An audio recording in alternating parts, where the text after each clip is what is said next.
Aloha, everybody. Welcome to the Hawaiiverse podcast, a podcast that supports local by giving hugs and honies on the cheeks instead of handshakes. I'm your host, Kamaka, and I'm so happy to be back in the studio for this episode. Before we get into everything, I just want to let you know about this week's local business giveaway being provided by the Valley Health Bar located on Kinau Street in Honolulu, Hawaii. They are giving away 2 Waipio Valley sandwiches and 2 acai bowls of your choice, a perfect couple's lunch. So head over to Hawaiiverse on Instagram to enter. Don't forget to leave a review or a comment on YouTube for an extra 25 entries. Okay, let's introduce our guest because I am so stoked to talk story with her. Our guest today is a Native-Hawaiian Emmy Award-winning wahine from the island of Oahu. This local girl has over 20 years of experience in the entertainment industry, working for MTV, NBC's Access Hollywood, Billboard Live, and interviewing some of the biggest celebrities in the biz. She came home in 2016 to work as a weekend weather anchor for KHON and now is the host of her very own talk show, Talk Story, which debuted in 2019 to rave reviews as the only 1-hour Hawaiian variety show in the state. Within 4 weeks, it became the #1 primetime show in Hawaii, receiving 2 Emmy nominations in its first season and winning a 2020 Regional Emmy Award. She's awesome, she's inspiring, she's graceful, and she's sitting right across from me as a guest and not a host today. She is the queen of talking story. She is the one and only McKenna Maduli. Aloha, McKenna. Welcome to the podcast. How you doing? Hey, Kamaka. I'm so good. That was. Can I tell you how amazing that introduction was? Are you coming for my job? No. I am not coming for your job. I always say I just love to brag about my guests.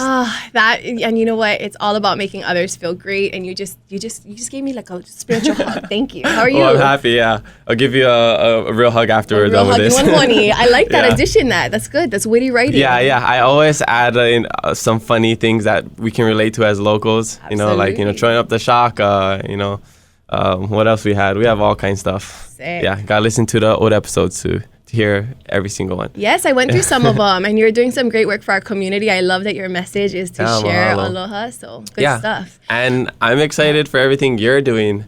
And you're usually on this side of the things. You're usually not a guest. You bring on a lot of amazing guests. Thank you. Yeah. How does it feel being on this side of it? I'm excited, and you know what? Looking at you, it just makes me so stoked for our future to know that there are people like you who are using their leo to do well and to share the positive message of aloha and to elevate. You're continuing the message that we do at Talk Story, you know? Well, mahalo for paving the path. Yay! Yeah. Oh, there's many before us. We are all made by kupuna. Polole. That's correct. So it's interesting because you came back to Hawaii in 2016, and I actually left Hawaii in 2016, and I joined the Peace Corps, and I was in Madagascar for 3 years. So I came back in 2019, and that's when you started Talk Story. So Talk Story is the first time I've ever seen you. Do you not love how that's all aligned? I could tell you many synchronicities that have happened in my life, where the years and the times. And thank you for your work that you've done in the Peace Corps. Yeah, of course. Cool. Yeah, I loved being there. Yeah, actually, now that I think about it, I think I might have saw a clip of you with at the gas station. With Marcella. Yeah, Marcella Resentes. I need more of her in my life. Where did she go? Right now, we need her the most, and she just disappeared. She just disappeared. When we needed her the most. Marcella, please come back. We need you. We are going hard for our gas. Gas is serious. Gas is so serious. Yeah, shout out to her. Easy 19. $20, 19 to be exact or something like that. I love that. That was one of the greatest clips. And you interviewed a lot of amazing people. Oprah, Snoop Dogg, whatever, all these celebrities. But honestly, I really love those. Marcella. Those random local people. Sometimes they just give you the best content, right? The best. Yeah. I walked away from that interview, and we were down there, and I literally was like, I think that might have been the best interview of my life after interviewing Oprah and Snoop Dogg. And Marcella, you know what it was? Is that she was so real, and that she was literally, she represents, like you talk about here on the show, she represents what our culture is. And she's just talking about spam musubi we eat for breakfast, get passion orange juice, anything you need right in there. Yeah, I love that. That's so awesome. So we have a lot to talk about, but before we get into that, I just want to know, where are you from, where you grad, and what was it like growing up? Okay, so I'm from Kalihi Valley, born and raised. My entire family is from that bridge. If you turn up to Goro Like Like, Nalani'eha Street is the name. And so I grew up there. That's where my uncle and aunties were. And then I lived in the back of the valley. I graduated from Roosevelt High School, Nice. probably before you were born, but we won't go there. I don't know. No, I look younger than I am. Okay. I'm 29. So Okay. maybe. Okay, I can still be your auntie. Okay. And then, Auntie Ken's. Yeah, Auntie Ken's, 100%. And then I grew up in the most beautiful, loving, huge family. My dad has 14 brothers and sisters. Wow. My mom has a handful of sisters and a brother. And I grew up around Kanikapila, lots of food, lots of aloha, danced hula with my tutu since I was 4 years old. Tons of cousins. My cousins were like my brothers and sisters. I have a younger brother, Elijah. But we were raised as we were all one family, one unit, you know? Yeah. So garage parties, baby pot. I mean, if you sneeze, my dad will throw you a party. Like, I don't know if you follow along. Exactly. Oh, Dad, Kamaka one party. Uncle, come throw me a party, please. Oh, he'd be happy to. He's great. So I just feel really blessed because not only is that, but my parents were in this entertainment industry. Yeah. So I grew up with the likes of Makaha Sons and Auntie Teresa Bright, Uncle Del Beasley, Amy Hanaili, Auntie Roby. It was just great. Like the people that I was surrounded with, I always compliment them because they were able to share a little bit of them with me. Mm-hmm. Sean Noel, Fiji, all those guys were just in my garage growing up. There was my uncles and aunties, you know? And it's just so great to see everything that's happening in my life now be an extension of the work that they were doing. So I had a beautiful upbringing. I am so grateful and so blessed. Super cool. I mean, growing up like that, did you know that these were big names in Hawaii at the time? They were just uncle and auntie. They were just uncle. Yeah. It was Auntie Roby. Yeah. It was like, and it was just like literally I've been going to the Na Hoku Hanohano Awards, which I was blessed for the last 2 years to host. I've been going to them since I think my first one was 6 years old. So I'm just like over here cruising. Yeah, like, it's like home, right? It's just normal for me. And I think it's just been great to see everyone, and that's why everyone's so proud too, is because from small kid time, I was like helping make backstage passes. Uncle Israel Kamaka Vivo Ole, my dad produced his first album. And it's just, there's just so many names. Yeah, so I got a little bit chicken skin when you said Uncle Kamaka Vivo. Yes, I grew up with his, wow. I grew up with his daughter, Vehe. We had slumber parties growing up. Uncle Israel and Auntie Marlene were like a house I would go have a slumber party at. So just really, really cool upbringing, which is, it's unique, you know? Yeah. And I think I didn't know, like your question, I didn't know when I was in it. And then now I look back and I see pictures and I'm like, this is That's kind of cool. Yes. Yeah. So do you think that kind of made you, I don't know, like you were already used to being around these, used to too. I said the other day when I was playing basketball with my friend, I probably will most probably, it's like probably and probable. I use it at the same time. Yeah. It's okay. Sometimes it happens. It's all good. It's all good. You're being yourself. So do you think being around those people, it kind of made you used to? Not used to too. Used to. I say used to too. Yeah. We say weird things in Hawaii. We do. Yeah. We do. I mean, we say choke for a lot. I like say in Pidgin, right? In emails, I'm like, even with the on the Natus board, I'm like, I'm stoked. And they're like, wait, what? Yeah. Okay, so growing up around these people, were you used to being around these big name people? So when you ended up working in the entertainment industry, you never were starstruck or anything, or did you still go through that? I definitely went through that, but it gave me the confidence. You know, I think being around stage and lights and concerts at the Waikiki Shell, at the Blaisdell Center, at the Exhibition Hall, just having that at the Hawaii Theater helped me. But I don't think I was ever to the point of really nervous, because we're all human. We're the same. And when we meet at this energy, we're the same. You know, you share that frequency and you give your aloha, you share your aloha. And I think I would get really nervous, like at my first, like red carpets were super easy for me, because I was like, oh my gosh, that's George Clooney. Oh my gosh, that's Sandra Bullock. Oh, that's Snoop Dogg. Like, you know, and so it was really, I think my upbringing really helped prepare me for my career. Yeah. And so you also come from a very musical family, right? Your dad was a producer, your mom was a promoter. Mm-hmm. Do you have any musical talent? No. No. Absolutely you're not. the face. You're the host. I'm a fala'au queen, yeah. but when it comes to cannot carry a note, I can sing like Hawaii Pono'i and, Hawaii Aloha at the end of one party. But I am definitely, like, I think I played the flute in the fourth grade. But that's the Ohe Hanu Ihu. You ever played that? the ability. Yeah. I'm like did you go to explorations? I didn't. Oh, okay. I didn't go. I feel like you would have went to explorations. Right?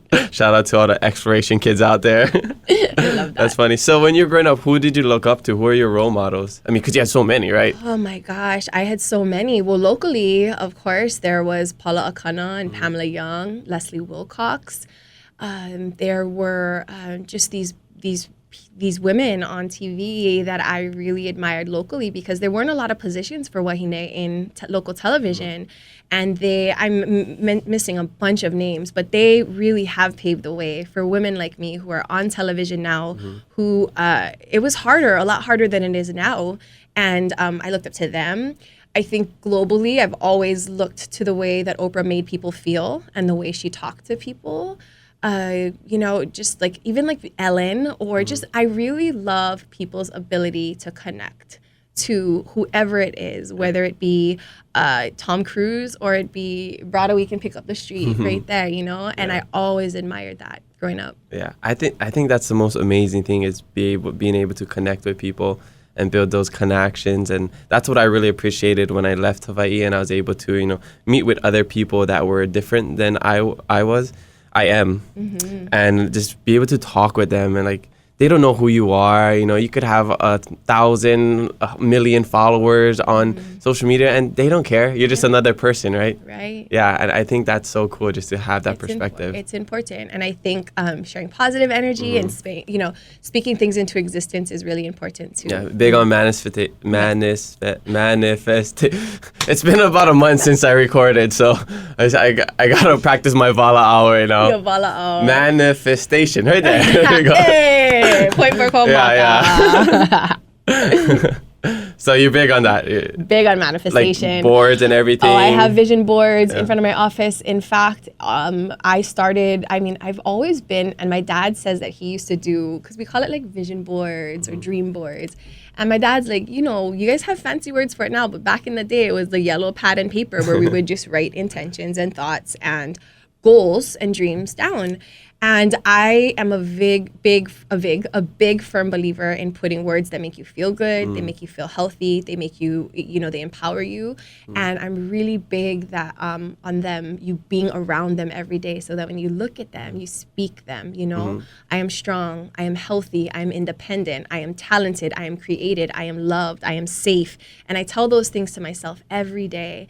And, that you have to surround yourself in light because the world is a very cruel place. As we know, we're experiencing a lot right now. And I think the more we surround ourselves, and I use the word hulali a lot. Yeah, I'm looking at your necklace right now. Yeah, and my life mission is to hulali and to get everyone to turn on that light and turn on that kindness because we all have it in us. And if we can do that as a lahui, we can change the world. I believe that, yeah. I think everybody is inherently kind. Yeah. I think people just need opportunities to show that kindness. Yeah. And that's what I learned throughout my life. Yeah. Especially when like you see kindness being shown and things being given from people who don't have a lot. Yeah, you realize you don't need a lot to give. No, you don't. Yeah, you give what you can. No, give Even what if you that's can. just your aloha. Exactly. Yeah. It was just going to say that if that was your energy and your mana and just making someone feel good, you, even one a kind thing a day. And there's that thing, there's stuff online, like they're like pay it forward. Like somebody had, Paula Funga just did it for me a couple of weeks ago where someone had did something kind for her and I was in a time of need and she passed it forward to me and I was like, oh my gosh, can I give you some money for this? This is kind of expensive. And she was like, nope, someone did it for me. Yeah. So it can be $5 up into whatever you have the most to do. Pay it forward is a good outlook on life. Yes, I agree. That's totally awesome. Okay. When you were, you graduated high school, you just immediately left, right? Yeah, I left, I think, 7 days after I turned 18. Oh, wow. So born and raised Kali Valley, super close to my family. And I went to the Bay Area. And luckily for me, I flew from my big family into my cousin's hale. So I went in the Bay Area. And that made it a lot easier. But Kamaka, I was so homesick, would cry for my mom. I miss the food so much. I miss my uncles and aunties, my cousins. And I have 11 godchildren. So all my babies, you know, I've been changing diapers. Like a lot of us Hawaiians, we've been changing diapers since we was 4 years old, 5 years old. And I miss that so much. And luckily, I was introduced to Mark Kelly Ho'omalu and Namele Hula Ohana, that I met all these Hawaiians that were in the Bay Area, Tongans, Samoans, that we were all there, and we danced hula together. And that healed me through my homesickness. Yeah. And it connected me not only to my kupuna when I danced, but it connected me to back home. And it was so helpful. And I encourage all local kids to, you can stay home, and I support that too. But I'm also a firm believer to go spend some time on the continent, to get some wings. Always put yourself in rooms with people smarter than you, find mentors, and ask questions. Yeah. And that's helped me a lot. Yeah, being curious. I would say roam and come home. That's the best way. Ooh, that's good. That's a hashtag, Kamaka. I got these little one-liners. I have hard time for talk sometimes, but I got some good one-liners every now and then. Wait, what is it? So it's a hashtag. Roam and come home. Roam and come home. I like that. Yeah. You can use them. Oh, thank you. Yeah. I give you royalties. Yeah. Just send me the check in the mail. You take Venmo. Yeah, I do. I'll give it to you after. So, when you were over there in California, were you pushed to go over there, or you just wanted to go there on your own? What motivated you to leave? Because not a lot of people, maybe it's a little bit more these days, are they a little bit more brave to go out and explore the world, especially with social media and stuff. But were you just kind of like, you wanted out of Hawaii? Because you said you were homesick. So it sounds like you're kind of forced, maybe? I was homesick. I don't want to use the word forced. I think I was encouraged. The same thing that we're talking about of I just learned, I lived away from Hawaii for 17 years. I came home to KHON when I was 17 years old because one of my uncles had gotten really sick, and he's like a father to me. And it was so important for me to come home, to move closer to him, and to be there for his, final years, and be closer to my family, and to start my work in the community. I was living in Austin, Texas at the time. And we had a place in Austin, a place in Los Angeles, and then I got a place here in Kalihi. And when I moved to California, it was my mom and dad who really encouraged me to just spread my wings and fly. They didn't force me, but they really wanted me to have the experience. I think that they knew that my path would be a little different if I stayed home.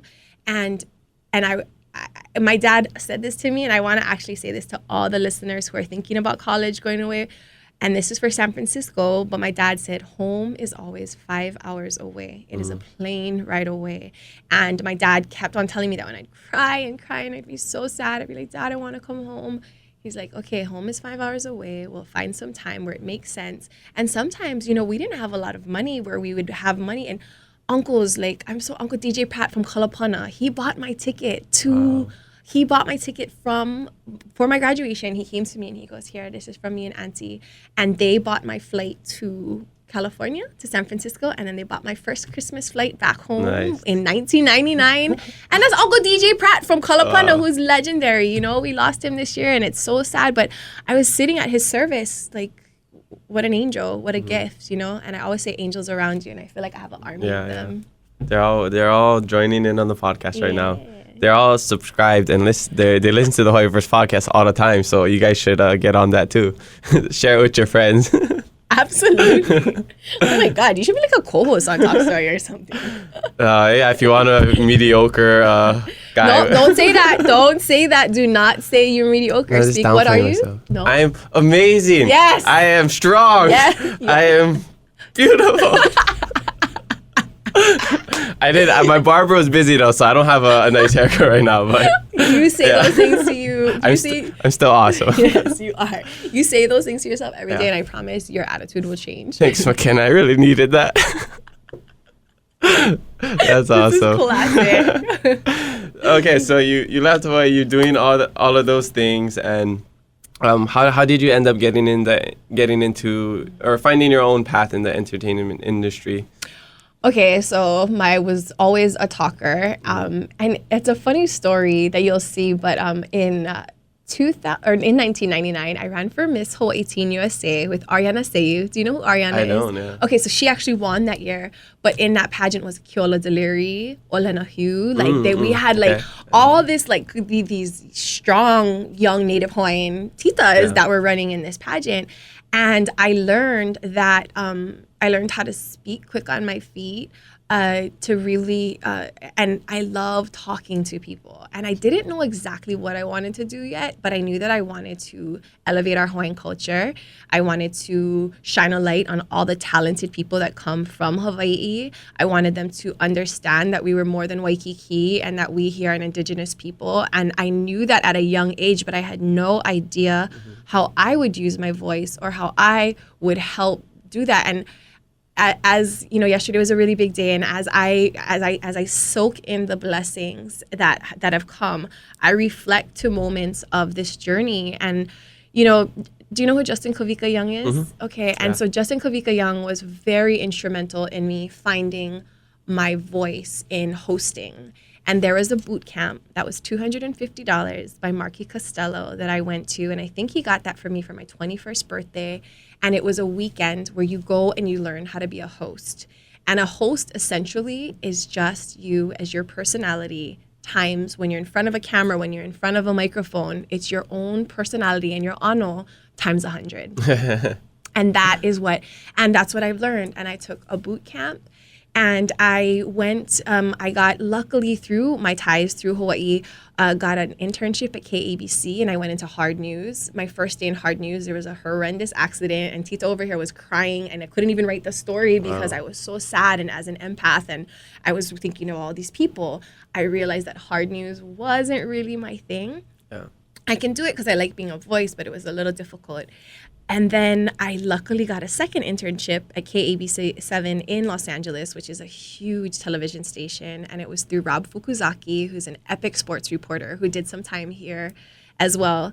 And I got an entertainment internship. And one day, maybe 2 weeks into my internship, George Panacchio was my reporter, and you can look him up. He's an epic entertainment reporter, one of the best. Okay. And he was sick one day. And the producer goes, hey, I hope you're ready. You and a photographer are going to a red carpet. So I'm over here, little Kalihi Valley girl, like, all right. And I think I'm 20 years old or 21. And so I show up to the red carpet, and it's the red carpet of Intolerable Cruelty, which is a movie starring Catherine Zeta-Jones. Wow. And I'm on the red carpet with a thing like this, a pua in my ear. You remember the ceramic puas? Oh, yeah, yeah. And so I had the pua in my ear, and all of a sudden I hear all these people screaming, like, I hear all these flashing paparazzi lights. And walking up to me is George Clooney. And the first celebrity interview I've ever done in my life was George Clooney. Wow. And he looked me right in the eyes, and he looked at my pua, and he said, Hawaii. He's like, you're going to go far with Hawaii. Whoa. And I took that, and I rolled with it. After George Clooney was Catherine Zeta-Jones. Then right after Catherine Zeta-Jones was Stevie Wonder. And I'm like, oh my gosh. And chicken skin times 100 right now. I know. But the beautiful part is like watching these people on television and them taking the time, and again, that exchange of energy that happens. And I left that red carpet and I said, this is what I'm going to do for the rest of my life. This is what I'm going to do. And that was 20 years ago. Wow. So that was your pivotal moment, that moment that changed everything? Because I think in life we have a bunch of those, right? Yep. And that was your first one. Yep. Where you just you knew what you were meant to be doing. Yeah, I think that, you know what, I've never been asked that before. I think that's a great question. But I think it was there on that red carpet in Hollywood where I go, gosh, I love talking to these people. Yeah. And I love getting to know them. And I love that they recognized a pua and they recognized, but I'm like, how do we take that, how do we take this little thing to start to grow, right? Or how do I do that? And it's been an epic journey ever since. Yeah, and we'll talk a little bit more about that. But I want to stick to this time of your life real quick and ask you, what was your favorite interview? Or who was your favorite interview? Ooh, well, besides Marcella. Yeah, legend. Legend, Marcella. Gosh, that's a hard one, Kamaka. You know, Oprah meant a lot to me. I got to interview her twice, and I actually met her. And she was great, but she just had a really great time. And she held my hand, and I have a photo of it. I remember seeing it. And I was like, can you shaka? And she goes like this, and she's like, I love Hawaii. And so she was really great. I also loved Sandra Bullock. I love George Clooney. I think there were a few that were a little difficult on the carpet, but I don't think I have a favorite. Difficult as in like they're not as engaging, responsive. You know, when people go to red carpets or when they go to events, there's a thing called publicists, and and sometimes social media has changed the way of everything. You know, I am a host and I've worked to hone my craft, but now with the likes of social media and influencers, there's a whole different, you know, I want to be a life changer, you know, in a way that's positive and encouraging great beliefs, work ethics, and lifestyle. Like I see, you know, some famous families on television or some famous families who have hundreds of millions of followers on Instagram. That's not the kind of life I have. That's kind of not the kind of life I want to lead or that I want to inspire young Kanaka and our future OEV leaders to lead. I want there to be truth. I want there to be honesty. And sometimes that's not always the case. And there's a lot of ego in the entertainment industry, a lot of ego in the music industry. And we have to learn how, you know, we all have egos. We all have. And I met with a healer a couple weeks ago, and she said something to me that has changed my life. And she said, we all got ego. We all got ego. But you know what? You can tell that tita to sit to the side of you and say, hey, you can sit right here and you can watch me shine, but you have no room in my kino. You have no room in my kino. You can sit right here. I can shoot you off, and you let that hulali shine. I was just thinking of Fulali as you were talking about that. So that's interesting because Jordan, he's a Kingdom Purpose right over here. He's doing the video. Purpose. We were just talking about that, the ego and everything. And what did you say? You said you have to hone. Well, you can just tap into it. You gotta tap into it right there. Exactly. I loved what he said about that. You tap into it, and I love the message of like letting it leave your body. You know, letting it be like you can tap into it, but it can be right there. You know, like it doesn't have to be inside you. Yeah. And it's very difficult to do because we all like to talk about, you know, what we do, how like, oh, this, oh, that. But you know what? If we all just check that a little bit, we'd be a better place and a better Lahuian community, really. Yeah. That's cool. I was thinking about this one question that I would ask my friends in the Peace Corps. You probably got it or heard it before when people would ask you, like, if you could have dinner with anybody famous, dead or alive, who would it be? I feel like you'd give me a good answer. Anybody famous, dead or alive, who would you choose? I would choose Queen Liliuokalani. Oh, that's a good one. I would absolutely choose to sit with her and to ask her questions, to ask her about her dreams, ask her about her mele, ask her about her vision. Ooh, I feel like that would be, if I could meet with, I would love to, I mean, we're talking anytime, right? And like, and they, for me, if I wasn't in television, I would be a Hawaiian history buff. I would be in the schools. I'd be working in a lo'i, which is a lot different than all these dazzly things. Like I would be, and I feel like I do my work in the community in a different way, you know? Exactly. We were also just talking, were you listening to our conversation? No. We're talking about how like, you know, there's like this, like not maybe somewhat of a stereotype where like you're Hawaiian, you have to be Kanaka, you have to be this big Kanak who's in the lo'i, like olelo Hawaii, all that, and it makes people feel insecure. Yes. Because like I have a Hawaiian language background, I don't like flaunt it or everything. I'm not in the lo'i. I grew up in a Hawaiian immersion school. Like that's not who I am. But I feel like what I'm doing is a way to give back to my community in a different way and perpetuate our culture and language. I speak Hawaiian every day with my dad. I'm not on Instagram just, hey everybody, I can olelo Hawaii. Like it's not a party trick. No. You know, and like what you said, you're doing it. I mean, you're using Hawaiian language in your everyday vocabulary. I love that, you know. Yeah. And if you don't olelo Hawaii, that's just a perfect way to just incorporate everything. Just saying aloha, mahalo, kind of normalizing olelo Hawaii. You don't have to speak it fluently. Like doing what you do and like what you're bringing on guests and hula is life, all that stuff. I love that. Like you don't have to be this ancient Hawaiian. You don't have to be King Kamehameha, Queen Liliuokalani. Like yes, and it's different. Times are different. If you don't mind, if I want to touch on that because I grew up And this may make me emotional, but I grew up really, you know, I wasn't accepted to the big school that everybody wanted to go to, and that made you feel a certain way. And that really affected me not feeling adequate as enough as a young Hawaiian girl. And I don't knock it at all because I know and I trust my path is where I was supposed to be. But I had big time insecurities with my connection to being a Native Hawaiian girl and a Hapa girl. You know, my mom is Haole and Native American. And it was, in some ways, it's like almost cultural schizophrenia, because if I didn't go to, you know, I didn't go to Punanaleo, or I didn't have that, but my tutu's pure Hawaiian. She spoke to us pure Hawaiian, you know, in Olelo, Hawaii growing up. But and I could understand it. And dancing hula from a young age, I could put like the sentence structure, because I'm dyslexic, is very difficult for me, and it's hard. But you know, it's not the car is red, it's the red car, or trying to figure out that. I just always had an issue. But I want people who are listening to understand that Kamaka speaks the truth, and if you don't have to be this, you know, we are all e kumamau and he Hawaii'ao in our own way, but our job as Kanaka is to not make people feel less than, and we need to help change that, because I think that is, you know, it's important for us to kind of tune that down a little bit.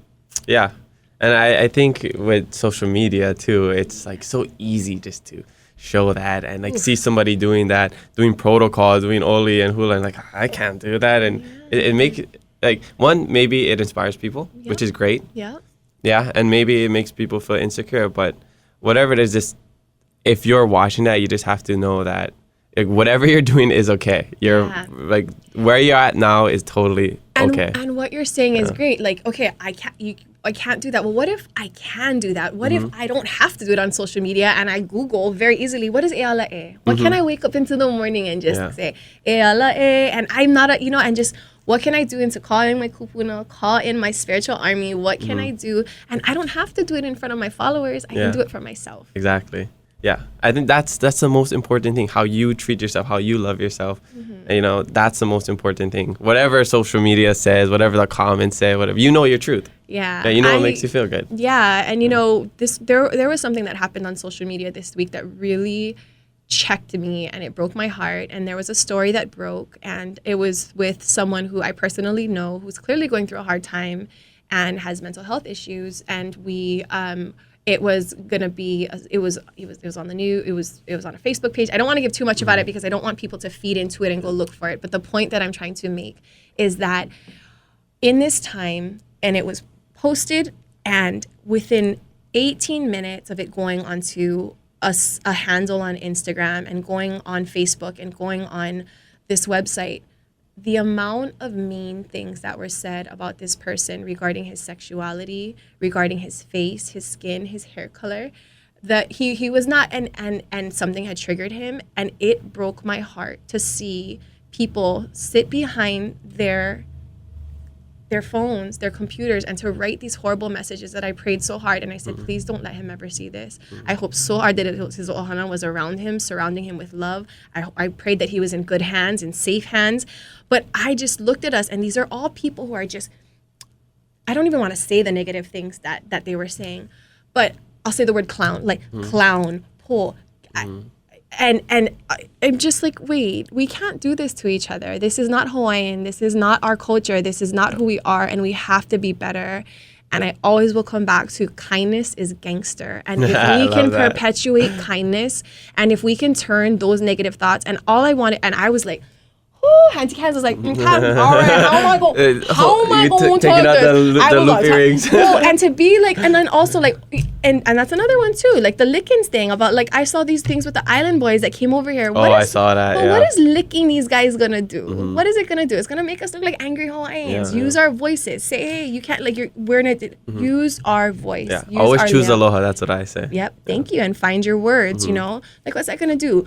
It's just, I feel like the world is we're in fear, you know, and I'm an abundance activist, and I say abundance over scarcity and fear. And if you can kind of change that just a little bit in a couple of people you see a day, then it's a ripple effect. Easy, you know? That's amazing. I love this topic. I could talk about it all day. I have one It's more. an important topic, and I think that definitely. it's great that someone your age and someone with your voice, I think you have a great career in front of you doing things like this.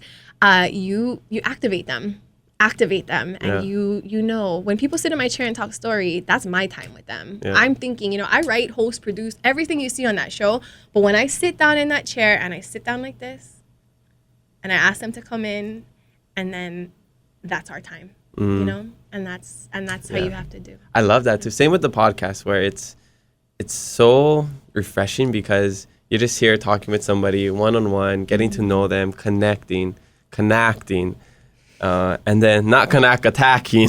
No. That's different. But it's so nice just to connect with people on that level. That's why I love the podcast. No distractions. You're not on social media. You're not like, trying to do something. It's just like me and you, nothing else. Nothing else. And social media has become, you know, it's a political year. There's a lot of things happening in politics. And I think we have to, instead of going after and attacking people, we need to do the research. We need to go out there and we need to see who's in office. Here in Hawaii, we're in such a delicate place, but it's a hulihia. We are in a hulihia right now.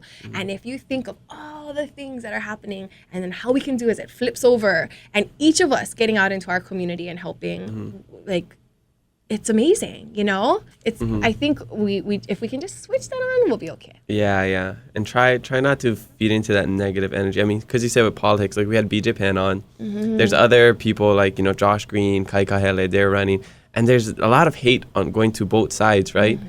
And, you know, it's easy to just like fall into that. Like somebody's like, oh yeah, this guy, you know, like a fraud. And then you kind of just start backpacking on that, right? It sets you up for the tune, and it's a frequency. It's a frequency that you decide what you're going to be on. And I think that and I go back to, and I never push my faith on anyone, and I do, but I go back to, you know, quick to listen, slow to speak, slow to anger. Yeah. And really take a moment.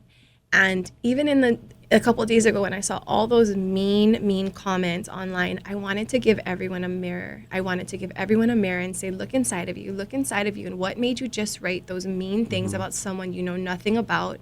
You're passing judgment. You're using your ego. You're being a mean person and you're kicking someone when he's down. This man was just arrested for something that he's not going to be proud about for the rest of his life. But his honor is good, his heart is good, his intention is good, he's talented, and you don't even know him. And I'm so happy that people who did know this person came to his defense, which is what we have to do. We have to defend each other with our words. We have to be strong, and we can also check people, you know, when we need to check people, but not in a violent way. Yeah, exactly. I think the worst is when we realize, like, this is another Hawaiian going against another Hawaiian. There's no place for that. No, we have to stop that. We have to, and I think, you know, and people would say, for Talk Story, at the end of every show, I say it's a kako thing. Yeah. It is more. It is more than that, and I'm not the first person to use that. It was something that was taught to was when I came home, and it really is. And even you, what you're doing here, it's important for us to. We gotta hold hands. Nobody is more important than anybody else. You know, we're all at the same level. Somebody told me the other day, you know what? None of us are elite. We are all maka'inana at this point. And I was like, oh my goodness, if we just put ourselves like that, like we're working together as maka'inana to build up this lahui, win, right? Yeah. Well, I always like to reference the ahupua'a system, right? Okay. I mean, like, for example, we all had our roles in the ahupua'a. There were farmers, there were fishermen, but not everybody was a farmer and fisherman. Not, I know it's like, okay, so we're the media people, you know? Yeah. Then there's people in the lo'i, there's people in the kai. We're the people who told them. We're the people who said, hey, this is where you go get, you know, to connect the farmer with this. Or exactly, but it all worked together, you know, in harmony and peace. And I believe if we could get back to the ahupua'a system, or the mindset, maybe it's just a mindset, right? Not because, like, I don't know if it's realistic. No, I think we're headed towards the ahupua'a system, because when you look at it and you look at global warming and climate change and the things, oh my gosh, and it's so crazy sometimes when I see like people who are, you know, building things here that they use the ahupua'a as like, oh, and I'm just like, oh, genius. So genius. What us as an indigenous people did in our native land. That's a good idea. Oh Okay. Good job. Never heard of that one before. Yeah, you're so smart.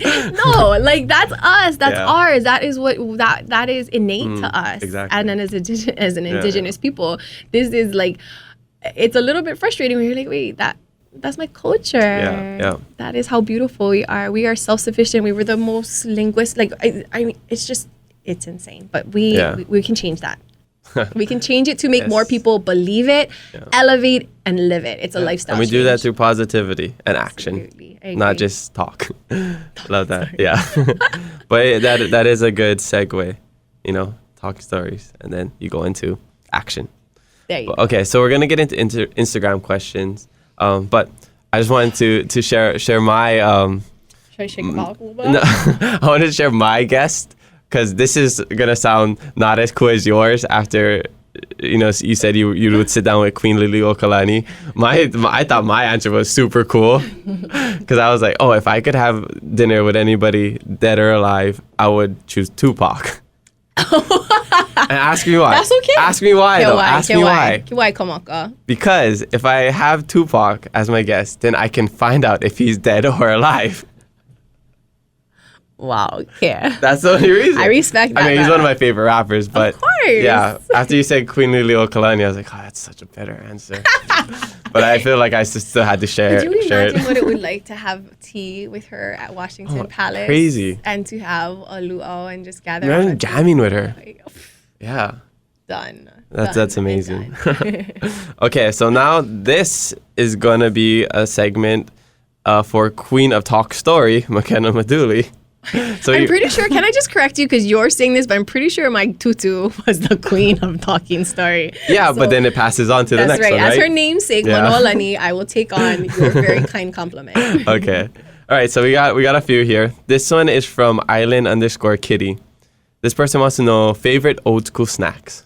Oh my God, lihimoy ice cake with Oh, the yeah. lihimoy inside. It was like the syrup, the luau syrup. Mm. And so I am the least athletic person in the world. And my parents tried to get me to cheerlead and I'd be like, yay! Like couldn't even lift, like tried playing volleyball, I'd miss the ball. And so the coach would give me snack team member. And like, so I was like, I took that so seriously and the best lihimoy ice cake. I used to make them myself, put a little bit condensed milk, stir them up. That's and then awesome. lihimoy inside. We had a place called Itsu's in Hilo. I don't know if you've ever been there. They No, closed down but- a while ago. But they would always sell like 50 cents ice cake. Oh, And the best when you start eating it and then you flip them over, right? Flip them Yeah, over. because it's easier to Oh my scoop, right? gosh. With the wooden spoons. Yep, that was my favorite childhood. And then also cut the lemon, roll them up, squeeze them, cut them in half, either that or one orange, and put one lihimoy in the middle. My Yeah. favorite. Oh my God. Nice.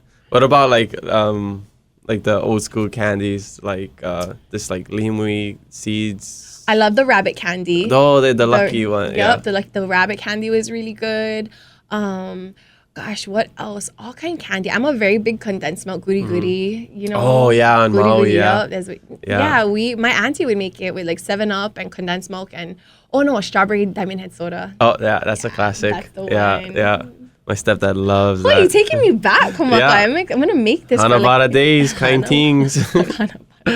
Okay, next question comes from Cass Kahealani.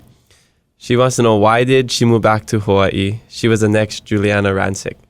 And you kind of already gave the answer to that, but I just wanted to give you that compliment with the Juliana Rancic. Gosh, that's incredible. It makes me want to cry because I've always dreamt of really? doing the kinds of things that she did, but I have a great story for her.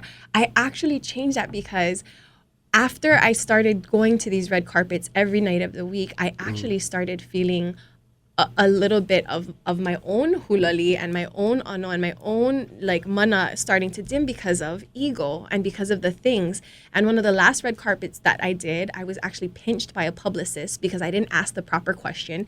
And someone pinched me on my arm and I said, how disrespectful while I'm on camera and I'm with your artist for you to pinch me because I didn't ask a question that made you look better. And that's when I decided that I didn't want to do red carpets as a completely full-time career. And I said, I want to shine my light and I want to be with people who are elevating my culture. And that was a pivotal turn in my career because I had made it to my dream job. Access Hollywood was my dream job. I started as an tape librarian. We don't have them anymore, but I used to log hours and hours of interviews from red carpets for Access Hollywood. And so that was the first job. I think I got paid like $19,000 a year. And it was, and I would sit there with headphones and just log what people like George Clooney would say, Catherine Zeta-Jones, Oprah. And so from a little tiny room in a corner, and I said, one day I'm going to go back and be on air for this. And Rob Silverstein, who was the executive producer, he said, all right, I was 22 or 23 when I left. He said, go get experience, go get some wings, fly, figure some stuff out, and I'll have you back. And I think it was 6 or 7 years later, I did the Hunger Games premiere. Oh, nice. And that was a full circle moment for me. That's awesome. Yeah. I saw some old host reels of you on YouTube as well. When you had the whole like TRL look, like MTV. Yeah, MTV was so fun. So it was a different time. Like I loved MTV was also a dream job, you know? And Talk Story is a dream job, but I also have a bigger dream job, you know? It's like we always evolve, you know, and I live my life by 3 simple rules. Trust your path, walk by faith, always believe your best is gonna come. And I've continued that. I was taught that at a very young age, and we're here today. I'm here talking to Kamaka. Yeah, you're somebody if you're on the Hawaiiverse podcast. Okay, so that was a great question. Mahalo for that question. All right. Yes, thank you, Tito. This comes from my friend, Ke'alohi. She's a huge fan. The first question was, oh my God, I love her. So I don't know if that was a question, but. So KK_dub says, on any given day, what does your daily routine look like? Ooh, she's busy, girl. I love waking up slow. I'm not a great sleeper. I have a lot that goes on, and I'm really reading a lot. My new thing is going to bed with a book and a rain machine. Kimmy A. Minor actually taught that to me when we went to the Grammys in Vegas. And so a day I wake up, I have some coffee. Around what time? I wake up probably between 6 to 6:30. Yeah. I get up, I have some coffee. I live up in Kapolama, and I love to just sit and watch and look out because I have a view of the ocean and I like to connect to that. I'm trying more to not get on my phone so quickly and really just be present. It's very important to me right now in this time of my life. I head to the station. I do some work if I'm not working from home or on phone calls. And then I check into the station between 8 and 9, and sometimes I'm there till 4 in the morning. Sometimes I'm there till 6 or 7. When we have events, It's been a little different since COVID, and I work a lot. Yeah. But I'm trying to change that. How do you ever have time for yourself? What are your coping mechanisms if you start to get burnt out? Scheduling. I was just wiped out for a couple of weeks, and I really am learning that my lifestyle that I had just left, preparing for, a huge month like April, which I think I had 6 shows in 6 weeks. I had the Green Show, I had 3 Hula's Lives, I had Pop-Up Makeke, and I also had one more, I had 6 shows. New York, we went to New York for Fashion Week and the Grammys, and it was a lot. It was so much, and I realized how much I have to know that I can't be everywhere at one time anymore, Do you ever have a problem saying no? Yes. Yes. Well, and that is an important, powerful word that I'm trying to. I'm 40 years old, and I'm learning that no doesn't make you a bad person. No, to have boundaries. My lifestyle is not sustainable in this way, so I have to plan better. Being here today was really important. It's a crazy week, but being here with you and promising you and giving you my word that I would be here is like, that's important. I was late, but we're here, and I think being true to your word, be impeccable with your word, and being consistent is something that I'm really trying to incorporate in my everyday life. Love that. Mahalo. Mahalo for making time and saying yes. I come back already. Yeah, round 2. Maybe you could be the host next time. Okay.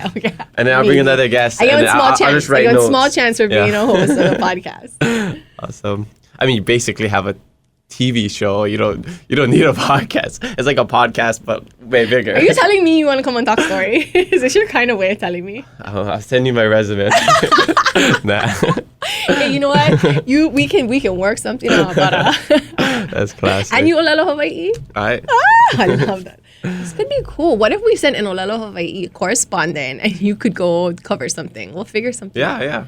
Wow. I would love to do a podcast in Olelo, Hawaii, but just having to translate all of that like an hour long would be a lot of work. So maybe in the future, just not now. You know what? Speak it into existence and it'll happen. Yeah. Like Brad Watanabe. He Olelo, Hawaii. I think that would be a cool one. Oh, man. Yeah. He's amazing. I'm a very big fan of B-Dubs. I've been friends with him for about 13 years now. And he the way that he has digested Olelo Hawaii is so inspiring. Yeah, super cool. He was in... he also hangs out with Paula, and Paula's friends with my sister-in-law, so I met him recently, and I was like, I gotta. I love Paula. We're gonna be in Tahiti for in next week, same time Mo'orea, so hoping cool. to connect with her there. Do you? I don't know if you watch her stories. The young girl Cunny. That's my niece. Oh, yeah. It's so cute. That's great. Yeah, she actually only likes Cunny. She doesn't like any of us. she sent my my sister-in-law a message like, hey, I have 2 tickets for Cunny for the Kukua Festival. She can bring you if she wants. That's not. Paula loves everybody, and I'm sure if you reach especially babies. She loves babies. Yes. That's what she said when she came on. I trust Paula with my babies 100%. Okay. All right, so next one comes from my friend Kealohi, because she left like 20 questions. So Kealohi, girl, DM me. I want to follow you. I want to follow you, Kealohi. Heard that. She's impeccable with her words, so That's right. She means it. She wants to know, have you ever dealt with people being jealous of your bubbly personality? How did you overcome / deal with that? Ooh, that's a hard one, and I think it all reflects. And I have a hard time with this. I was always Miss Popular, but I was always bullied. You know, I've always been this person who stands in front of you today. Is this was how I was born? You know, this is how I came into this realm, and it was hard and it was mean. And there are things that I've had lifelong insecurities or things that I had to really deal with. I think, and it's so in this time and space right now that we're in, it's really important, especially with the kids who have been in mass schools, in these environments of not being able to see expression. I love that you love the hug and honey thing. We are so, as a culture, that is a part of who we are. And we need that, you know, this whole isolate, this whole, you know, it's what's safe at some points. But people need love, they need aloha, they need affection, they need attention. And I think for me, really, and I'm just getting into this phase of my life where I don't want to use the word insecure too much, but where I question what was wrong with me. What was wrong with me that this person didn't share their aloha the way that I share my aloha with them? What did I do? What did I do wrong? And I've just come to find out that I didn't do anything wrong. And their kuleana is their kuleana, my kuleana. And I have to separate that, you know? The negativity, you know what's yours. I've been taught this exercise. I don't know if you can see it on this cam or maybe this cam. But anything that does not serve you a purpose, you can do a simple cut the cord so that everything that is coming from you out, it can't affect you. And I really, a lot of times, like when I call out my kupuna in, I really, I pick a color, I choose a color that I want to be surrounded by. And I just connect to it for a second. And I protect myself. I protect myself with them. And I turn on. That's awesome. You know what I call that? And Brenton Awa said this. That's where I heard it, the term aloha armor. Ooh, there you go. I'm giving you all these good terms. I could call mine hulali armor. Hulali armor, exactly. Everybody got their own armor. Yes, right. Yeah, that's awesome. Yeah, I think you talk about being impeccable with your words. Did you read 4 Agreements? Yes, absolutely. I just finished that book. Never assume. Such a good one. And then not taking things personally. That's a big one. Come on. Yes, and that's like what you said. When people do things, it's more about them than it is about you. So we can't, try to assume things like they're gonna act the way we act, and that they're doing it because of us. Yeah. So yeah, trying to. It's the way 4 easier Agreements is said on. than I done. have like 4 Agreements in the Talk Story Hale. I have it in my office. I have it at home. That's a great book. Quarter Life Crisis is also a great book that really helped me. I'm reading The Power of Now. And it's all about just being present. And it's not just reading the book and connecting to it then. It is a lifestyle change, and you have to be consistent with it. Yeah, that's awesome. The great books. Yeah. Have you read the 5th Agreement? There's a 5th one. I haven't. Yeah, Should I get that? Yeah, I have it, so I didn't start it, but I'm going to start it soon. Okay. Yeah. I also read Stillness Speaks, which is great. And then Vibrate Higher, and I always pronounce her name wrong, but it's Leela, but it's Vibrate Higher, and it's just like, we're in this hustle and bustle lifestyle around, and we're in the most beautiful place in the world, but like, are we taking the time to go to the beach? Are we taking the time to give back to our community? And it talks about sometimes being still, taking that moment, and then going forward with your work. I think living here, growing up here, you kind of feel guilty, right? Not being able to take advantage of the ocean, the mountains, right?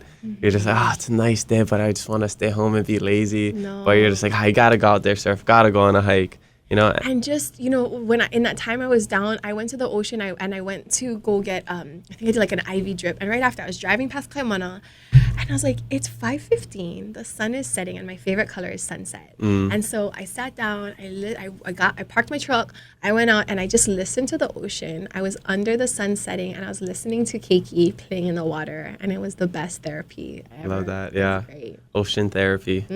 Yeah, we gotta get out. We gotta enjoy everything that we're given to. Like, it's beautiful here.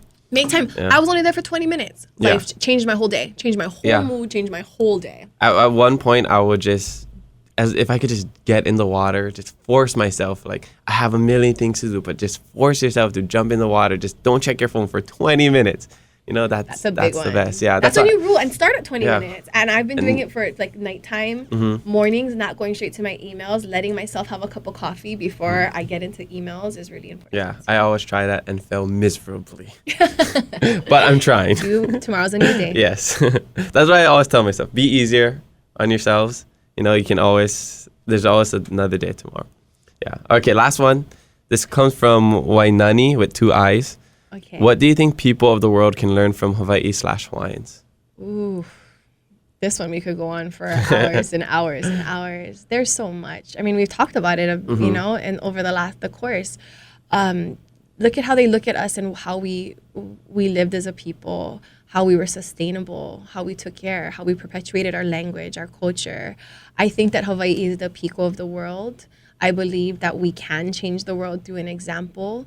I believe that we hear, and with noise, you know, again, I go back to what you're doing, and different people and these young OEV leaders that are in our community. There's plenty work to do. There's plenty work to do for Hawaii, and we're living it right now. Yeah. What I think that we can change is we can set by example, and that starts, Kamaka, by what you were saying, is that status and that thinking that you're better than each other, or that my this or my that is better than yours. You know, we gotta cut that. We gotta put that, check that ego, and you can sit right here. But I think we lead by example, and we share. You know, I don't want to use the word we share, because we've shared so much. We've shared. I think we inspire and we set examples of, you know, and we defend what's ours. And I don't use that word in a defend, like we fight for what's ours. We see what we can do, because my goal is, you know, people would say like, to get a seat at a table. No, how about I have the table and you can come to my everybody table. Can sit you with can me. come Yeah. and you have a seat at our table, our Hawaii table, but you listen to our voices and you listen to what we have to say and our plan for our future. How are the next 7 generations of our children going to survive here in Hawaii, which I'm sure, as you've been doing these podcasts, are so important. But to have our own table. Yeah. Kako'o. I support. I love that. That's awesome. Mahalo so much for the Instagram questions. Make sure you leave some on the next episode, and maybe your question will make it on the podcast. Love All right. that. So it's obvious that culture plays a huge role in your life, right? We're going to keep talking about culture because it's just so important to us as, you know, Kanaka. What do you think is the biggest issue Native Hawaiians face? Oh, the biggest issues Native Hawaiians face, there is so much right now that we are looking from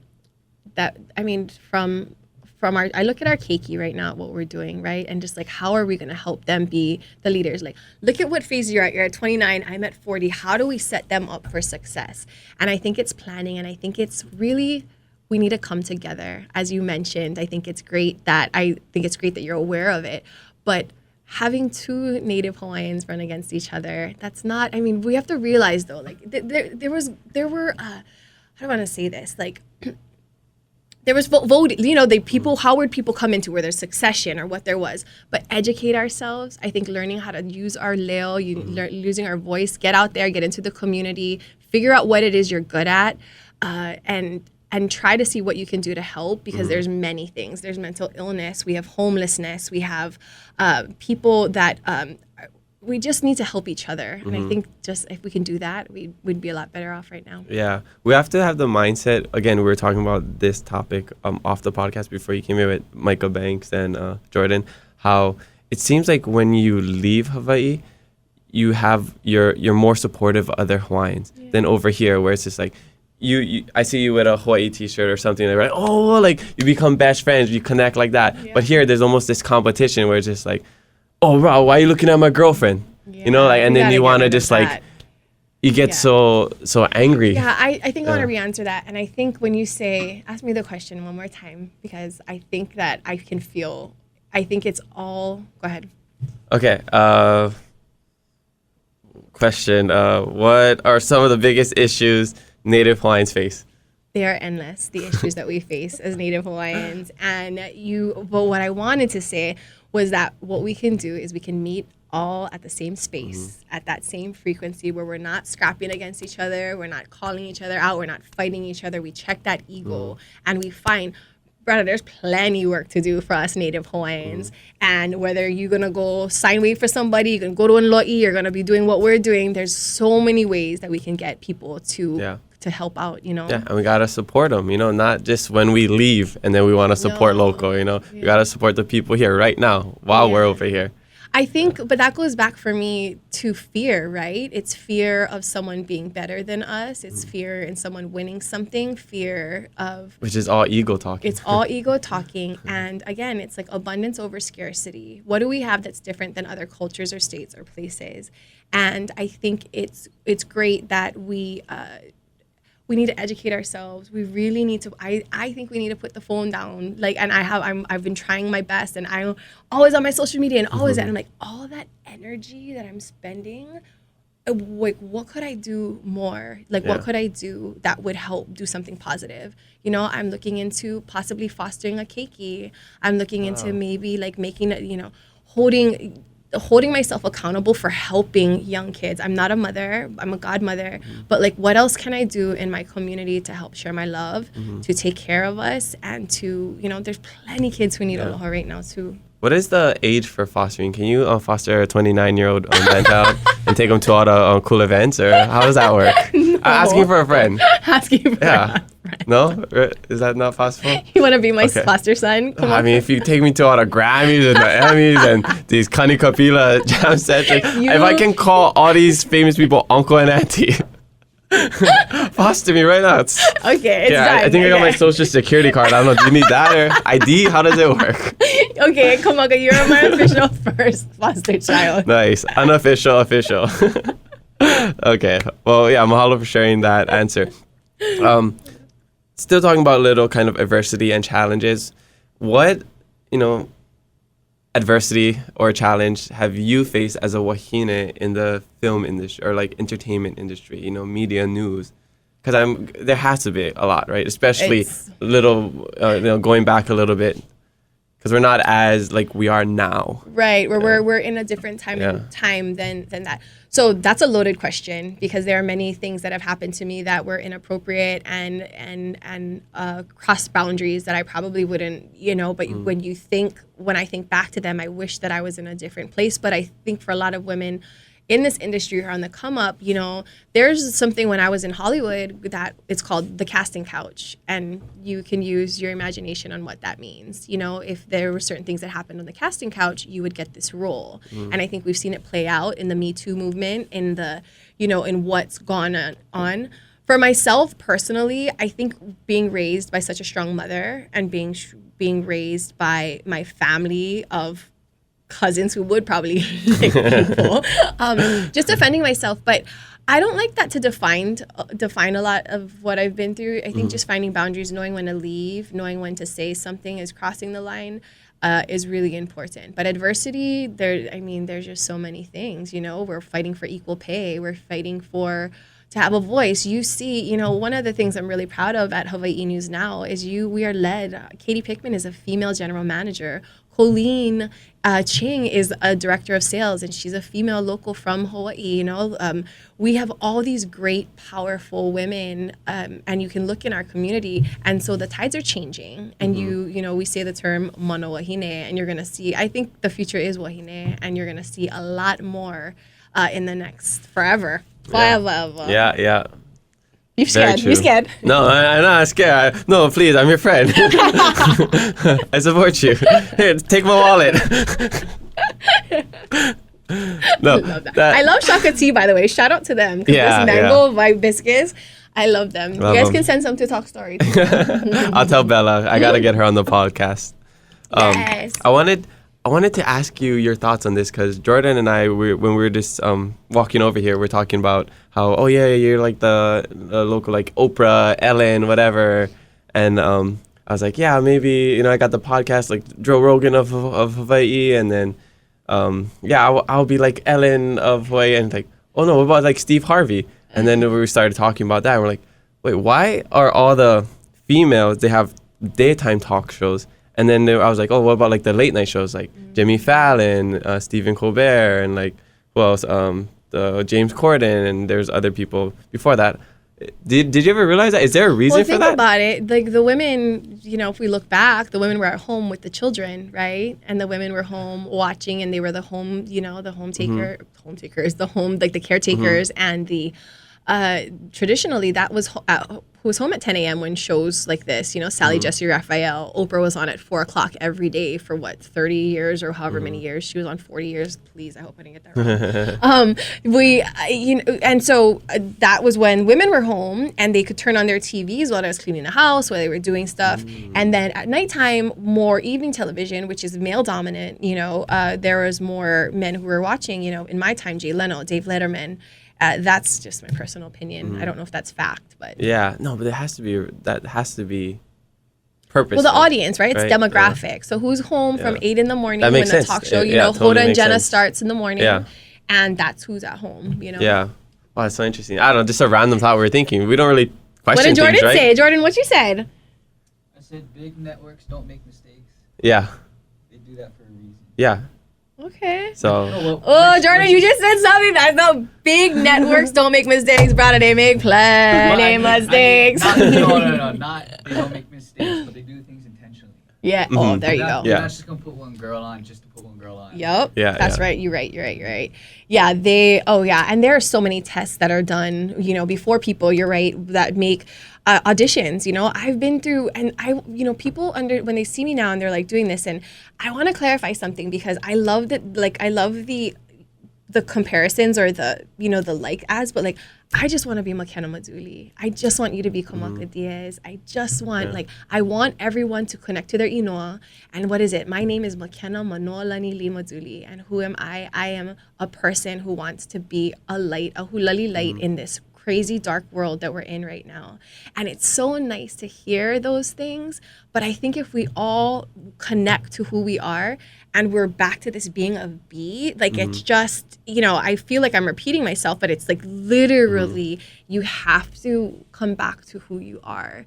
And there's this story that I read and it's called Night Tale Over the Rainbow. What is it? But it's a story about Ka'ili Ohe. And do you know who Ka'ili Ohe is? No. Basically, in this book that I've read, and I'll share it with you, there's not many copies made of it anymore. But when we all come into this realm, we are born with a bowl of light. And over the course of your life, there's rocks that are put into it that dimmer your light. So as the rocks become full, you come like this, right? But if you start to take the rocks out, what do we come back to? The bowl of light, like how we were born, you know? And it's like limited belief systems that we were taught through something, you know, people who've occupied this beautiful aina of ours. We've been taught just no's, making people other uncomfortable. Like there's so many things that we've been taught through this. I had a conversation the other day about Walt Disney.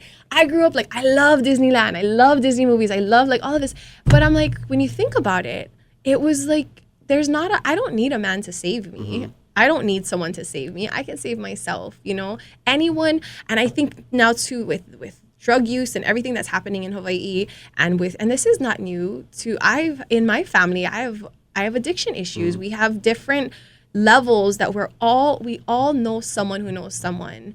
And I think that realizing that you don't need a hero to save the day, you gotta stop comparing yourself to others. And if you really take a look inside, we can all heal ourselves. Everything that we need is inside of us. You might need a guide, like me reading an Eckhart book right now in this time of my life, or listening to a podcast, or someone who inspires you. But we have it all right here. Yeah. We have it all right here. We don't need drugs. We don't need alcohol. We don't need all these things. We don't need fake lips. We don't need fake butts and all of these things that are like being taught to us that we need to have in order to be popular or be an influencer or be someone who that the world can connect to. We just need to learn how to come back to self. Yeah. Happiness comes from within. Kindness is gangsta, and kindness is gangsta. Is that a shirt? No, but I make a shirt. Kind of I like that. Reflect to it often. But yeah. Yeah, that's like the whole.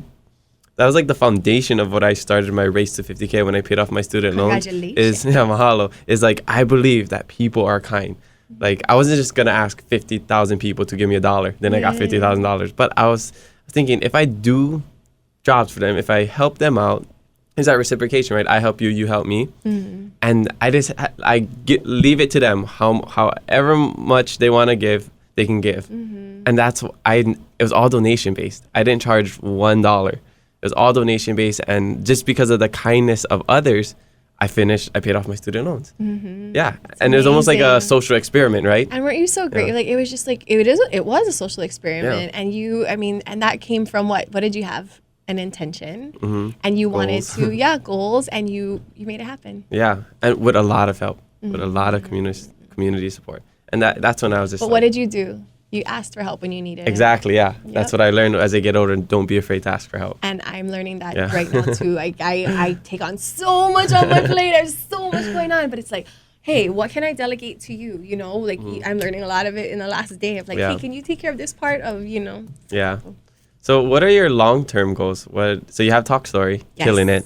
Thank you. Just won another Emmy? Yesterday I was nominated. Nominated. Okay. I'm speaking it into existence. Yes, speaking it into existence. Yes, we were nominated yesterday. Congrats. This is really cool because this was a lifelong dream, and I was actually nominated in a craft category for host. Yeah, which is different than the one you won. Which that one was for interview and discussion. That one I won in 2020, but. I read that yesterday when the nominations came out, and it was absolutely so surreal for me because what is a host? Yourself. You're being yourself, and you're taking and it's just a really big blessing that it's incredible, and the nomination is just such a blessing. Yeah. And then nominated for Goodwill Goes Glam. I'm a thrifter. I love supporting local. You had the fashion show, right? The fashion show with Alexis Ahakuelo, Lex Breezy, who's another young Kanaka. Yeah. She'll come on the podcast at some point. Inspiring young women, Native-Hawaiian designers. So you've done so much. You've like accomplished everything. You could retire. No, God, you cannot retire in Hawaii. Oh my God. Nah, but so what's the next step? You got Talk Story. You're just gonna keep doing these events. Is Talk Story gonna be? I think the next Oprah. You're gonna have this for a lot of years. What's the plans? I think right now I am trying to be present in what Talk Story. For the last couple of years, I haven't been able to enjoy what Talk Story has become, and I go out now and people say thank you, or people say hi, Auntie Kens, or can I take a picture, or can I talk to you? And they sit and they connect. And I think I just want my goal of I just want everybody to feel like somebody. And I don't know where that's gonna go. I can be honest. I know that I have big goals and dreams, but I think I want to sit in this present moment. 24 hours of being nominated for 2 more Emmys. That's 8 in 3 years, which is just insane. Amazing. It's insane, and that is all made by kupuna, and that is all blessings from God. And really decide, trust my path, walk by faith, and always believe. My best didn't even come yet. You read those things, and I'm like, oh yeah. That's not my best. My best is to come. Oh, that's cool to hear. I'm excited. I'll be supporting you all the way. You'll be a correspondent. Yeah. That's amazing. Well, good luck on the rest of whatever you do. I know it's going to be amazing. You should come to the Emmys. Yeah. Oh, yeah, sure. Yeah. Give me a ticket. I would love to. How much is a ticket? A ticket is like $200. If you want to come to the Emmys, Kamaka. Plus the flight. Oh, my sister's a flight attendant actually, so maybe get one buddy pass and come. No, I'm actually her companion. Oh. So I get the real cheap flights. Well, if you can get a ticket and you can get there in your hotel and your stay, you can sit with my ohana at the Emmys. Okay, that is very enticing. I'm gonna think about that. Hey, Jared, can I take vacation, please? That's our CEO. Hi, Jared. Let him come to San Francisco to experience Native. No, actually, we're actually not like that. I can do whatever I want. I make my own schedule. Well, it's June 11th in San Francisco. I encourage everybody who's listening to watch it because there are a lot of, my position in this is 2 Emmy nominations and there's others who have 5. And again, these are not, an Emmy is not everything. It is just the journey of getting there, the work you're doing in your community. And Hawaii is so well represented as a whole that it's going to be a great night for Hawaii. Yeah, but it's nice it's just validation to what you're doing. You're kind of on the right track. It is. It's nice. Natalie Aikama'u calls it nods from your kupuna. Nice. And even for the Nahoku Hanohano Awards, you get little checks and just be like, hey, okay, you're on the right path. Yeah. Well, you came a long way from that McKenna show. Oh my gosh, I gotta take that down. I do my research. Was that with the Green Boys? Yeah, I love the Green. I forget. Or Caleb was on one of them. He's like, you're watching that. Yeah. You're watching that McKenna show. This is Caleb from the... Oh, gosh. Okay, we're going to take that one down. No, leave it. Go check it out. Hurry up. Check it out before she takes it down. Take it down. Okay, so we're coming to the end of the podcast. Having a great time. We just got a few more questions, and then we'll let you get on with the rest of your busy day. Thank you. What? I'm having so much fun, though. It's like I don't want it to happy end. to hear that. How you doing, Jordan? Jordan, you okay? This is fun. He's been standing the whole time. The one was super serious. This one just cruising. It's talking story. Yeah. You guys can come to Talk Story one day when we're filming, and you, Jordan, can come and. I love that. Yeah. I mean, the what kind of snacks you guys get? Oh gosh. Well, my father's there. But I'm a snacker. Yeah. I'm a big time snacker. Speaking about your dad, I always hang out with my neighbor across their house, and the dad, he would always say something like Kata Maduli. Yeah. I never understood what he was saying because he just makes up words. Like when we're eating, he's just like, oh, mea ikapono. Just like make up Hawaiian words. So I thought that's just one of the words that he would make up. What's Kata Maduli? But Kata Maduli is an actual saying. My father. Yeah, it's your father. Because I was like, oh, he's just saying McKenna's father. But then it's also a phrase from, who said it? It was like in a TV show or whatever. That's how it became. The father, I think? Yeah, no, Kata Maduli it was a phrase that was used. Are you talking about Hakuna Matata? No. I'm Kata Maduli right there. It was used by hold on. I'm gonna find it. Hold on, everybody. Hold on. Stay with us. I can't. I'll post it to. I googled it earlier. Okay. It was like a comedian used it or something. I don't know. Yeah, like he just said it. I'll send it to you after. Yes. But try look for it. Well, you and Jordan can come up to Mount Kalihi when we have a jam session, and you guys can. Yeah, he plays music. What, Jordan? Yeah, you guys can come up. I'm good at listening. Okay, there you go. Yeah, you guys are welcome. All right, that sounds awesome. Okay, so what is one thing you wish people knew about you that they don't? What is something that I wish people knew about me that they don't? I love hard. I don't know if people know that or not. You love what? Hard alcohol? No, I love hard. I love no. I'm trying to get away from that one. And I think that I'm sensitive. I'm an empath.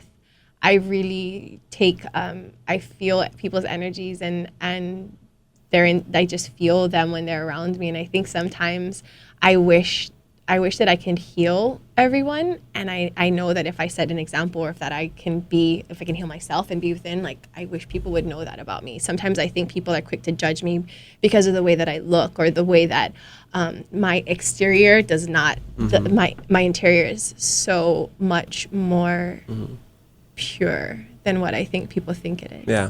Well, I love that I got to sit down and talk with you and get to know who you really are. And you're so genuine. You're so kind and authentic. Well, that's what people love about you. That's why you've had a lot of success, is because you're authentic. You're genuine.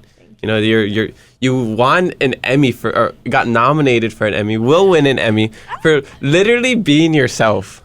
That's like the highest notch from the kupunas. That is the highest, Right? the highest, and I am good with that. And you know what? I don't need that thing to tell me that it just, but like you said, it's just this moment, right, that you come back to yourself, and it's this bowl of light that feels really nice. Yeah, amazing. That's super cool. So, hopefully you brought one along, or you can think of one on the spot. What is your life hack? Validate from within. Oh, okay, yeah. You're on Validate it. from within. Connect to your truth. Connect to your power. Validate from within. And you speak about validation like something like an Emmy nomination or an Emmy Award. But we all know who we are. And I think we all want to be heard. And I think if you have friends and you can just be like, like, I see you. I hear you. I recognize you. And sharing that, just that, I think is really, really important, But validate from within.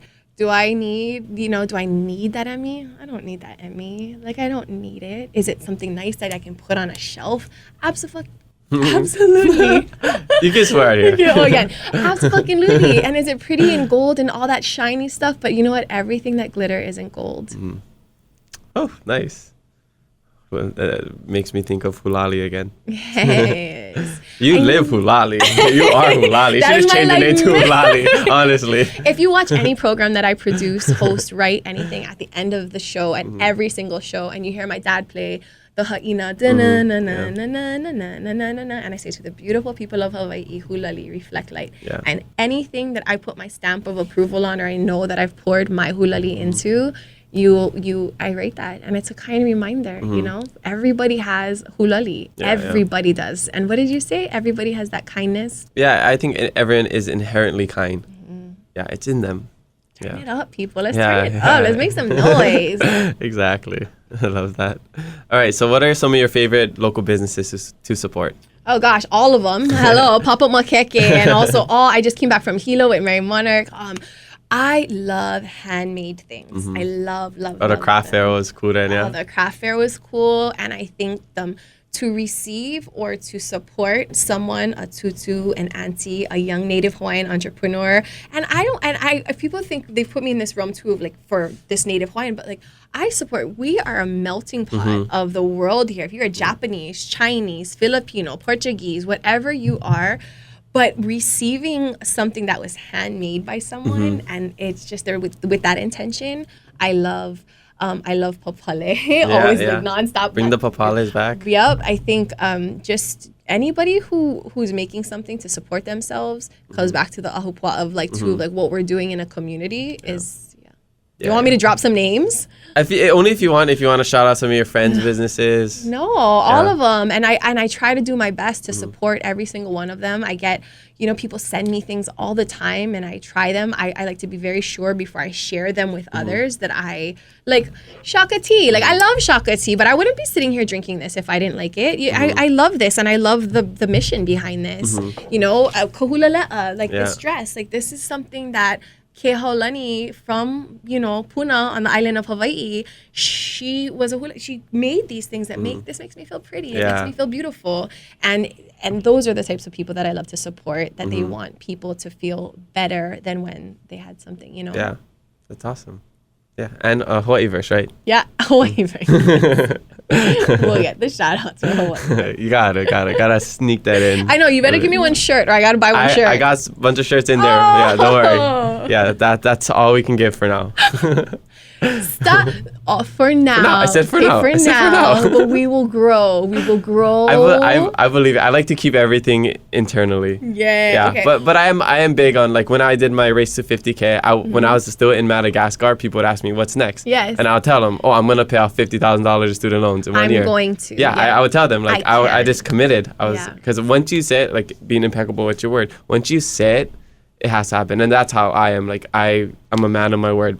Oh my If I say I'm going to have the biggest podcast in Hawaii and one day I'm going to be able to pay Jordan, I'm going to do it. So, right there, I said it live. Jordan, what's your Venmo, Jordan? I'm a third character. I know, he's like... I'm going to have to edit out. No, you're not. Jordan you're is gonna staying be in. Yeah, Jordan is staying in. Do not edit the Mins Jordan, are also guys. Jordan, we're sharing your frequency and your... No, he's not going to edit this out. No, this is going to be in it. He likes to be low-key, that's why. Oh, got it. We just won't say his last name. Yeah, maybe that'll be the theme of the podcast going forward. We just talk to a Jordan and they're like, who's Jordan? Jordan the magical.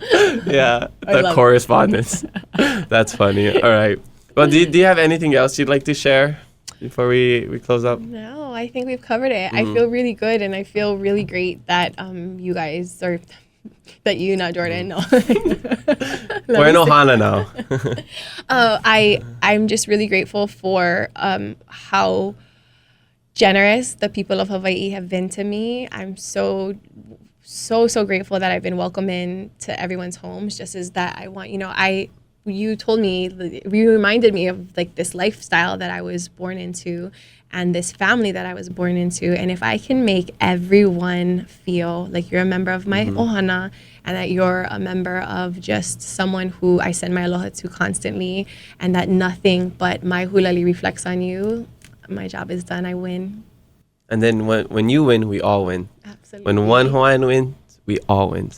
Yes, absolutely, 10,000%. Yeah, remember that, people. It's not competition. It's not competition. When one of us win, we all win. Yep. Yeah. I always, it's very important that you say that. Stay in your own lane. Make your own lane. Talk Story is my own lane. I was, before I talk story, and I'll tell you this story really quickly because I was going to move back to California. We were going to, after my time as a weather girl, which I'd never done weather in my life, as a morning news reporter, which I had never done. I have a journalism background. But I was going to go back to California because I was like, what am I going to do here? And I sat with Rick Blangiardi and Katie Pickman, and he looked at me and he says, don't go back to California. Stay here. Hawaii needs you. And I didn't really know what that meant because I was like, pretty sure they're not. I just was denied. Like, I was said no for three positions, television positions, and they told me no. And I was like, okay, well, they don't want me. And Rick Blangiardi literally said, we'll figure out what you're going to do. And here we are 3 years later with Talk Story, and it's just such a blessing. Yeah, and you're shining. Yeah, that's amazing. Yeah, your journey is very inspiring. Not just to young women, even to me, It's just an inspiring story. You're a hard worker. You're a nice, kind person, and you radiate positivity. And I think we need more of that, especially with people that have a platform like yours. Yeah, so continue doing it. We support you. I just have nothing but aloha. That's right. Yeah. All right. Aloha, everyone. Thank you for listening. Yeah. Where can we find you? What's your socials? My handles are all at McKenna Maduli. Okay. Go find that. Google it. Look up the Kata Maduli thing because I'm not crazy. I looked it up this morning. All right. Yeah, auntie's hungry or your foster mom's hungry. I'll get you. Yeah. Mama bear. Aren't you supposed to buy me food though if you're... Mama Ken's going to buy us lunch. All right. Well, mahalo McKenna for joining us on the Hawaiiverse podcast. Check us out on Hawaiiverse.com, the best place to support locals. Spread aloha, be kind to one another, and mahalo for listening to us today. New episodes every Thursday, so make sure you follow us and leave a review. I'm your host Kamaka, and you'll hear me next time on the Hawaiiverse podcast. Hui ho.